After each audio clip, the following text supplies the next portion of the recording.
അന്നക്കുട്ടി ഇതെന്താ അന്നക്കുട്ടി പറഞ്ഞു കൊടുക്ക.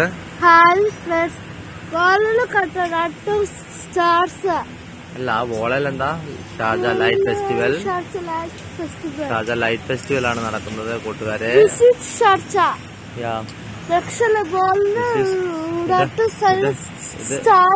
ഇപ്പൊ ഈ വീഡിയോസ് കാണുന്നത് ഷാർജ ബോളിൽ. ഇപ്പൊ പറയട്ടെ, ഷാർജ ബോളിലാണ്. ഷാർജ ബോളിൽ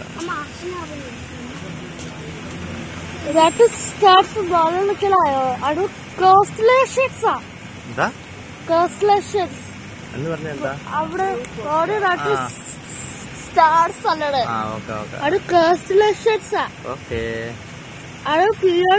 വീഡിയോ നൈസ് വീഡിയോ ആണെന്ന് നോക്കിയേ. പറഞ്ഞ നൈസ് വീഡിയോ ആണോ? നൈസ് വീഡിയോ ആണോ കുട്ടക്കാട്?